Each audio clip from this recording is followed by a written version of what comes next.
ಕಾಮಗಾರಿಗಳು ಮಾಡುವಾಗ ಗುತ್ತಿಗೆದಾರರು ಗುಣಮಟ್ಟದ ಕಾಮಗಾರಿಗಳನ್ನು ಮಾಡಬೇಕು ಹಾಗೂ ಗ್ರಾಮ ಪಂಚಾಯಿತಿ ಸದಸ್ಯರು ಹಾಗೂ ಗ್ರಾಮಸ್ಥರು ಕಾಮಗಾರಿ ಮಾಡುವಾಗ ಸ್ಥಳದಲ್ಲೇ ಇದ್ದು ಗುಣಮಟ್ಟದ ಕಾಮಗಾರಿ ವೀಕ್ಷಣೆ ಮಾಡಬೇಕು.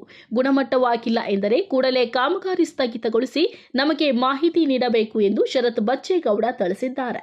ಹೊಸಕೋಟೆ ತಾಲೂಕಿನ ಪೂಜರಾಮನಹಳ್ಳಿ, ಚಿನ್ನಾಂಡಹಳ್ಳಿ, ಬೊಮ್ಮನಬಂಡೆ, ವಾಕಟ, ಜಿನ್ನಾಗರ ಹಾಗೂ ತರಬಹಳ್ಳಿ ಗ್ರಾಮಗಳಲ್ಲಿ ವಿಶ್ವೇಶ್ವರಯ್ಯ ಜನ ಮಂಡಳಿ ನಿಗಮ ಎಸ್ಸಿಪಿ ಹಾಗೂ ಟಿಎಸ್ಪಿ ಯೋಜನೆ ಅಡಿಯಲ್ಲಿ ಹಮ್ಮಿಕೊಂಡಿದ್ದ ಕಾಂಕ್ರೀಟ್ ರಸ್ತೆ ಕಾಮಗಾರಿಗಳಿಗೆ ಚಾಲನೆ ನೀಡಿ ಮಾತನಾಡಿದ್ದಾರೆ.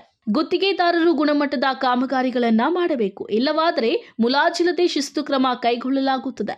ಗ್ರಾಮ ಪಂಚಾಯಿತಿ ಸದಸ್ಯರು ಹಾಗೂ ಗ್ರಾಮಸ್ಥರು ಕಾಮಗಾರಿ ಮಾಡುವಾಗ ಸ್ಥಳದಲ್ಲೇ ಇದ್ದು ಗುಣಮಟ್ಟ ಕಾಮಗಾರಿ ವೀಕ್ಷಣೆ ಮಾಡಬೇಕು. ಗುಣಮಟ್ಟವಾಗಿಲ್ಲ ಎಂದರೆ ಕೂಡಲೇ ಕಾಮಗಾರಿ ಸ್ಥಗಿತಗೊಳಿಸಿ ನಮಗೆ ಮಾಹಿತಿ ನೀಡಬೇಕು ಎಂದರು.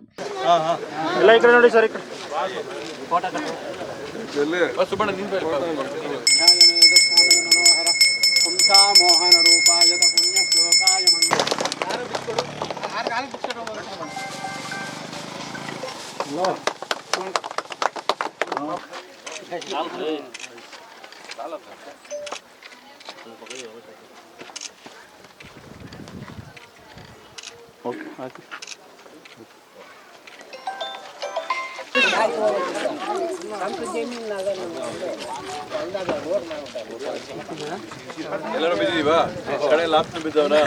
ಈ ಸಂದರ್ಭದಲ್ಲಿ ಮುಖಂಡರಾದ ಕೋಡಿಹಳ್ಳಿ ಸುರೇಶ್, ಅಪ್ಪಸಂದ್ರ ನಾರಾಯಣಸ್ವಾಮಿ, ದೊಡ್ಡನಲ್ಲಾಳ ಶಂಕರ್, ದೊಡ್ಡದೇನಹಳ್ಳಿ ಚಂದ್ರಶೇಖರ್, ಬೊಮ್ಮನಬಂಡೆ ನಾಗೇಶ್, ಕಾಜಿಹೊಸಹಳ್ಳಿ ಶಿವಕುಮಾರ್, ವಾಗಟ ನರೇಂದ್ರಪ್ಪ, ತರಬಹಳ್ಳಿ ಲೋಕೇಶ್ ಸೇರಿದಂತೆ ಹಲವಾರು ಮುಖಂಡರು ಹಾಜರಿದ್ದರು.